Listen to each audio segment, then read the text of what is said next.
This is Covering the Spread, part of the FanDuel Podcast Network.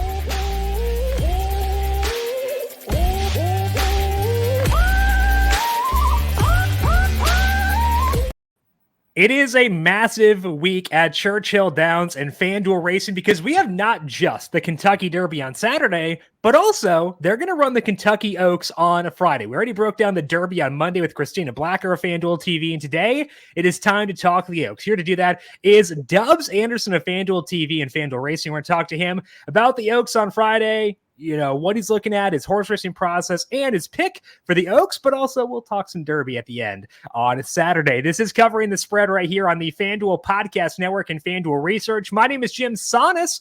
I am a managing editor of digital media for FanDuel Research, joined here as mentioned by Dubs Anderson. Check him out on Twitter at Mr. Dubsy. Find his work on FanDuel TV and FanDuel Racing. Dubs, it is a delight to have you back on for today. How you doing? I'm doing great, Jim. And, you know, I threw a little poll out on the social media universe earlier today. What are the top three betting days on the calendar? You highlight the Kentucky Derby on the Saturday, the Oaks on Friday. If we put those together, that's certainly for me taking the top spot. I think the Super Bowl goes in to two for me. And look, I'm a bit of an avid golfer. I'd throw the Masters in. So in terms of how good this week is for us sports fans, Kentucky Derby week, it's right up there. Is there a Scotty Scheffler in the field for this year's Derby? If there was, no, that would quickly ruin the rest of my week. Scotty Scheffler, what have we learned here, folks, to not go against the big fella? But, yeah, the golf betting, no weeks off, playing the horses, no days off. So if you like having a little investment on the sports, it is prime time. Do you got any sweats ready for this weekend for the CJ Cup, Byron Nelson? Any thoughts for you out there before we dive in and talk some horses? Yeah, I got a top 40 play, plus 160 at the FanDuel Sportsbook. Nick Dunlap, this is the young amateur who won earlier this season on the PGA Tour, not even as a pro. He had to give away all that prize money he was meant to take home. But you look at the CJ Cup, super low scorer, birdie shootout, Jason Day trying to defend. I like distance off the tee. I like the young guys who can run those tables. You look at the stats for Dunlap, a bit of regression since getting that first win. That's expected. He hits it a mile. Putting's his biggest strength in a birdie shootout. Look out for him. He's 151 outright. I think he'd struggle to get back into the mix, but for a top 40 finish, I think it makes a lot of sense on a course where I think we'll see a bit of wind come into play there as well over at TPC. Yeah, there's some bad weather in store for the entire weekend there. So you're going with Nick Dunlap. I need Siwoo Kim to pull a Scotty Scheffler and learn how to putt. Like, that's what I need. So we'll see how things play out throughout the weekend there for the RBC or for the CJ Cup, Byron Nelson. We're going to talk to Dubs about the Kentucky Oaks, what his horse racing process looks like, his favorite horses for Friday's races, and talk a little bit of Derby as well in just 1 second. But first, a reminder to make sure you're subscribed to Covering the Spread wherever you get your podcast. Did mention we had our preview with Christina Blacker of FanDuel TV on Monday. She broke down her thoughts on the Kentucky Derby, what she's noticed at Churchill Downs so far this week. Did talk a little bit of Oaks with Christina as well. You can find that on the Covering the Spread podcast feed, FanDuel TV Plus, and the FanDuel YouTube page as well. Make sure you're subscribed wherever you get your podcasts. The 150th Kentucky Derby is right around the corner, and FanDuel is the only sportsbook app where you can bet it. Plus, all customers get a no-sweat Derby bet up to $20. That's right. Get to $20 if your Derby horse does not win. So bet the Derby on the same app where you bet all your other favorite sports, FanDuel.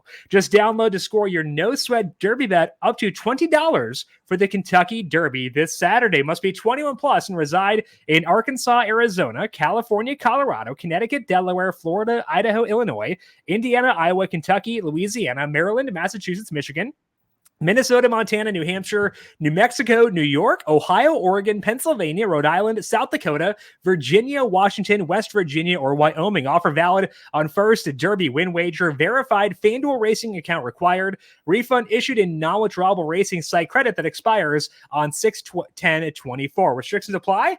See terms at racing.fanduel.com. Offer not available in DC, Kansas, North Carolina, New Jersey, Tennessee, or Vermont.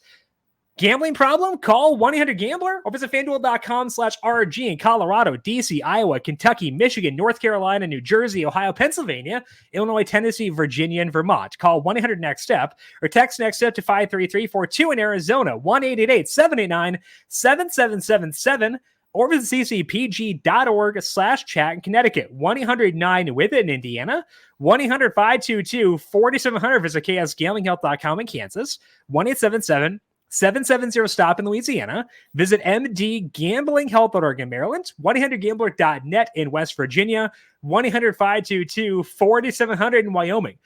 Hope is here. Visit gamblinghelplinema.org or call 327-5050 for 24/7 support in Massachusetts, or call 1-877-HOPE-NY or text HOPE-NY in New York. Now, Dubs, before we talk about the Oaks specifically, I want to talk to you about your preparation process. Before you are placing a bet on horse racing, what kind of research are you doing before you decide to place your initial wager? Yeah, no, I guess for a lot of viewers and sports fans who maybe haven't played the ponies before, there's a lot of strong comps to how we prepare for a football game, a golf tournament, when we're breaking it down on the handicapping side. So for me, we start with the conditions. You know, every horse race could be at a different distance, on a different surface. Here for the Derby, the Oaks, they'll be out there on a dirt course. So you want to make sure that all of the field, look well suited to running out there on a fast track. We look at the distance. You know, for the Oaks in particular, they'll be going 1 1/8, but different horses are suited for different courses and different trips. You know, we consider less than the mile a sprint. You'll see 6 furlongs, 6.5 furlongs. For the Oaks, it's quite the test of attrition. So at 1 1/8, they'll be going through the full field of runners and saying, okay, who's been at this distance prior? Who's looked convincing at this level? Or who's stretching out today? Maybe it's the first time that they've gone from 7 furlongs up to over 1 mile, up to the rowdy ground. And why would it make sense for them to have a good run? After looking at the conditions of what it actually entails for this race, I try to identify the class of the field. Who are the runners that come in with big expectation? You know, if we're at the Olympics, Paris, the 100-meter sprints coming up, we'd be looking at some of the times that these runners have clocked to qualify for the big race. Well, so too for the horse racing. We look at times, we look at speed figures, we look at post positions. Are they going to get a good trip? You know, if you've got an early speed type, you probably want to be further towards the inside of the rail so they can get out in front of the chaos. But as we've seen at this time of year, these longer races, they play in favor for that closing run style. So we've got to identify the certain run style, the certain strengths, advantages of all these competitors. And, you know, as we look at different games and sports, it's the situational trends. Why today? Why does it make sense that they're going to give us their best performance? And why does it make sense at that price? You know, we've got the morning line odds, but it is parimutuel wagering. So a lot of these numbers will fluctuate. They'll shorten up. If a lot of money's coming through at the window towards the favorite, they'll go to the other direction. As some of the favorites shorten up in price, we get some better value and looking elsewhere. So in terms of looking at a race such as this one, would look at the conditions, the distance, the way the course is going to play. I think we're going to see a couple of showers. If we expect a bit of rain, I'm looking towards the pedigree ratings. Who's done really good on the off track before? I look at mum and dad, how their careers shaped out, how the other progeny of this particular horse has done in certain weather, inclement conditions. And then we look at the connections. You know, the jockey in horse racing is very similar to a quarterback in football. They know how to maximize the most. And what changes this week is there's a lot more people on site. There's a lot more horses in some of these fields. And for the Oaks, the Kentucky Derby, these are only 3-year-olds. They're all the same age, but they are only 3-year-olds. And that's young in their racing careers. They don't have a lot of experience, maybe 3 starts, 4 starts. So an experienced jockey can make the world of difference in trying to get the very best performance. And you look at some of the trainers, not so much for the Oaks or Derby, because we know any horse that's qualified for Churchill Downs to race out there this week, they're trying to win. They're trying to do their very best. But of course, big trainers are like the head coaches in the NFL. If it's, you know, Bill Belichick team, you know they're going to have that polish, they're going to have that professionalism, and usually the bigger trainers, the bigger barns, they get the bigger threats. They get the better horses. So certainly one thing to keep tabs on there as well. So I guess it's an absolute Rolodex laundry list of answers, but situational trends, the conditions, what are we really looking at this afternoon, and why it makes sense, why here, why now at that price as well. Even if it is the best horse in the field, if it's too short, if you're at even money, and I just don't think that's a fair price, then it may be a pass, and we'll wait for the next one. The number matters a lot, and it's always okay I'd rather make a no bet than a bad bet. Correct. So I think that the number always matters for sure. So a lot to consider, but it's important to do that before placing your wagers. Now, for the Oaks specifically, Dubs, we saw the post draw over the weekend. Did any of your view of any of the fillies shift based on where they drew in that post draw? Yeah, I think who probably didn't have the best of post position draws there was the 14 Leslie's Rose, who gets Irad Ortiz in the irons. Irad considered to be one of the best jockeys in the business, comes in for Todd Pletcher. Now, there's only 14 horses in this field, so getting the outside draw, it's a lot of ground to make up, especially ahead of that first turn going a mile and an eighth. So I think Leslie's Rose, the 14, is probably going to be up against it, looking at that run style, traditionally wants to be up on the front end near the leaders. And I think it's going to be really taxing early if they try to get after it. In terms of the big threat, I think Tarifa gets a pretty good setup here. Tarifa considered to be the one to beat the number 8 there for Godolphin, who got the victory in this race last year. Gets Flavion Pratt in for the ride. I think the 8 Tarifa has a very similar run style to Leslie's Rose, the 14, but just gets to start from the middle of the field, company either side, and hopefully can find a nice little sort of pocket trip, garden position, 1 or 2 back off the shoulder, and as they turn for home, should be right in the thick of it. And if Flavian gets that go button, watch out there. Tarifa, the 8's going to be very tough to run down. You mentioned Leslie's Rose, 4-1 on the morning line for that after the post draw. Tarifa is a favorite. As you mentioned, they do the 8, and you said it's a pretty favorable post draw in your eyes. What to you makes Tarifa the favorite for this race? Just classy looking type, back-to-back grade 2 wins, graded stakes. These are like the elevated, the signature events, if you will. So back-to-back scores, that was very impressive. And the fashion in which she had to get it done there as well. 4 for 5 lifetime. So it's had 5 career starts and 4 of those being wins. I guess the only knock would be where we didn't have the win was here at Churchill Downs. So maybe it's something about this course, but I do expect another step forward from Tarifa, the 8, with a bit more improvement, with a bit more growth for a couple of connections, very well known in this game. Brad Cox, one of the leading trainers, I guess, in the sport itself. So Tarifa, the 8, with a good setup. You look at the morning works. We've been doing a great job on FanDuel TV, getting the viewers up to speed with how the final preparations are going ahead of these big races. And Tarifa really hasn't put a foot wrong. So listed at 7-2 on the morning line, plus 350. If you can get that price come kickoff here on Friday, I think it's a pretty square number. Okay, so 7-2, again, the number on Tarifa there. Can you get a pretty good read on the horses from seeing? Because obviously, you've got a lot of colleagues on site at Churchill Downs. Can you get a pretty good read on the horses by watching those morning workouts from where you're at? Yeah, absolutely. And I guess that the big cues you're looking for is that they're just getting a little bit more familiar with their settings. For Brad Cox, he's based over in Kentucky. And you want to see that when they're asked by your jockey, by your exercise rider to change leads or go past company, that they are taking instruction, that they are trying to show that turn of foot. Because again, they're 3-year-olds, they're younger runners. Not all of them have that professionalism. They've all got a lot of ability, a lot of talent. They can show a lot of speed. But if they don't sort of adhere to when an exercise rider or a jockey asks for a little more, that can go against them, especially in these bigger fields that we're going to see this weekend. Okay, so you mentioned that Tarifa is a pretty fair price at 7-2. Dubs, if I give you one bet for the Kentucky Oaks, which horse are you turning to? The 5, Torpedo Anna, I think makes a lot of sense. Brian Hernandez Jr., I think is probably one of the most underrated riders that we'll get to see out there this weekend. Very familiar in these settings. And for Torpedo Anna, listed at 5-1 the morning line, plus 500, has a really good looking race resume. Just the 4 starts, 3 wins. I don't think we've seen the best yet, but we saw a very impressive performance back in the fantasy at Oaklawn, going a mile and a 16. So I think should appreciate the distance, has had success here at Churchill Downs, 2 starts with 1 win and 1 runner-up finish, and comes in for a very well-known trainer in Kenny McPeak, who's very, very strong at getting these young runners up for a task and getting them set up for a very big race like this one. Second off the spell for the Oaks here on Friday. So I think Torpedo Anna, the 5, not to say is sneaking under the radar at a bit of a price. It's no surprise that this filly is an absolute big threat going into the Kentucky Oaks. And if anyone can roll Tarifa, I think it could be the 5 Torpedo Anna.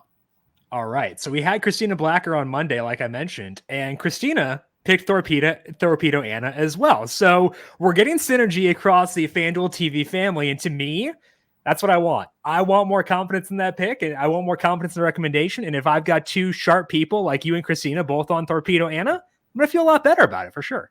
Hey, Christina gives me a lot of confidence now knowing that she's on the 5 Torpedo Anna. She's got the best eyes in the business and knows these runners inside out. But I tell you what, pace makes the race. Styles make fights. And Torpedo Anna, a couple of the other big threats I highlighted, all have a similar run style. They're not really the early lick, the front runners, if you will. I'd be keeping a look right alongside Torpedo Anna, the 4 Regulatory Risk, which is listed at 20-1 on the morning line, plus 2,000, a monster price for Chad Brown. And this will be the early speed of the field. And I tell you what, in racing, if you get an uncontested lead, it allows a horse to get out in front and they can just rate. They can get their breath back. They could save a bit of stamina. And as they turn for home, they could run away with this thing. At a monster number like that, it's tough to try to identify where the pressure is going to come from. Now, there will be pressure towards the 4. They'll change up their tactics. Connections will say, hey, I know we haven't shown a lot of early speed in the past, but let's try and stick with the 4 in this one. If you get a bit of pressure, they could take each other out of the race, and it sets up nicely for some of the big favorites. But if the 4 can get off to a decent jump, will inherit the lead. Can they catch up? I don't know. Regulatory Risk, that's where I'd be looking for a bit of a price to at least try and hold on to close out the trifecta, the superfecta, which we know Friday, Saturday, these prize pools are going to be monster in terms of playing some of the exotics. I'd be looking at the 4 Regulatory Risk in the Oaks to make up the numbers. Yeah, Regulatory Risk 20-1 right now in the morning line for the Kentucky Oaks on Friday if you want another horse to consider there for your bets. Now, that's race 11 at Churchill Downs on Friday. Dubs, there are a bunch of other races across Friday at Churchill Downs. Any other horses you're eyeing across those other Friday races? Yeah, I've been assigned race number 1 to get the bettors off to a fast start. And taking a look at the conditions, it's a maiden special weight. You'll see a lot of maiden events over the next few days. And for our sports fans who may be unaware, maidens means that all of these horses are still looking for their very first career win, lifetime win. So I'm looking towards horses that maybe haven't been stuck at this level of competition. You don't want to be 0 for 7, still chasing that first win. So look towards the outside run of the 10, Belle of the Bluegrass. Junior Alvarado gets aboard for the ride, sitting at 5-1 on the morning line, has only had 2 starts at this level of competition, but it's looked very impressive. Back-to-back runner-ups. That tells me we're getting very close. Knocking on that door. In terms of the speed figures, trying to stack these runners up like the player ratings or the ERAs for starting pitches. Belle of the Bluegrass, the 10, with a nice little pace set up in race number 1 on Friday. That's where I'm looking. Man, no pressure for you having to cap the first race of the day of this massive weekend at FanDuel Racing. So I guess they're putting their best on the case if you want to take it that way. Yeah, we'll go with that. We'll go with that. Or maybe they just want to get me out of the way. But we're chasing a couple of prices, and that's absolutely a runner that makes sense. Okay, Belle of the Bluegrass in race 1 at 5-1, the 10 post there for that one. Now, Dubs, I've got you here, so I might as well indulge a bit and ask you about the Derby on Saturday too. When you take a look at the Kentucky Derby, who's your pick to win on Saturday? Fierceness is going to be the one to beat, but my top selection, I'm chasing a price, and keep in mind the last 5 years, the average off odds 24-1. So I'm going to go with the 18 Stronghold.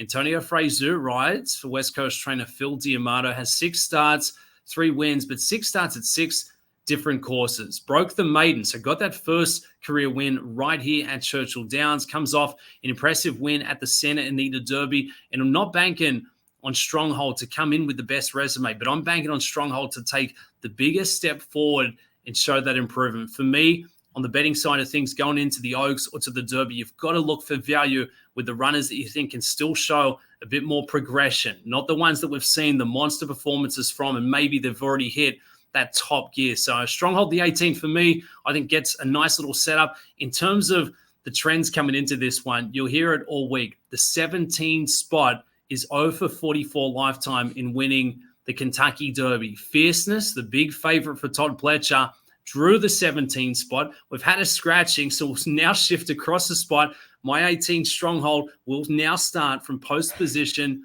17, and I'm not even going to let that sway me. I think the price is with stronghold. I think the performance is shaping up to be an absolute fantastic one. And as we've seen the last couple of years, they're going to set a fast tempo, 100 plus thousand race goers on site. A lot of these younger runners haven't been in this environment for stronghold. We've been here, we've won here, we've ran in some really tough competitive races, and I like the jockey. I spoke to Antonio Frezu a couple of days ago. It's his first Derby, but he's bullish. He goes, I've got a lot of confidence in Phil D'Amato getting this runner up for the big occasion. He's a kid he's not really a kid anymore, but he's a young guy who's going to back himself, and that's what you want. You've got to be fearless. This is a massive field. If you see your opportunity, if it presents itself late, let's see if we can charge towards the wire.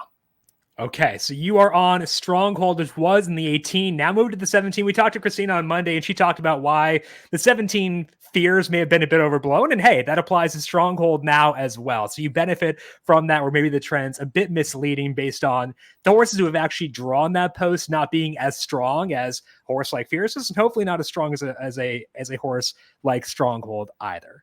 That is Dubs Anderson. Make sure you check him out on Twitter at Mr. Dubsy. Find his work and the work of all of his fantastic colleagues over at FanDuel TV and FanDuel Racing. Dubs, no pressure on Friday for race number 1. Enjoy the weekend. Enjoy, which again you say is the best sports betting weekend of the year. We'll talk to you again soon. Thanks, Jim. Appreciate it. All right. That is, again, Dubs Anderson. Check him out on Twitter at Mr. Dubsy to find all of that fantastic work. And again, a lot of great stuff on FanDuel TV and FanDuel Racing throughout this week as well. That's all we have here for today on Covering the Spread. Again, if you want the full thoughts on the Derby as well, check out the show with Christina from Monday over on the FanDuel YouTube page, FanDuel TV Plus, and the Covering the Spread podcast feed. I am on Twitter at Jim Sonis. You can also find FanDuel Research on Twitter at FanDuel Research. Back tomorrow talking some NBA and NHL playoffs. We'll talk to all of you then. This has been Covering the Spread right here on the FanDuel Podcast Network.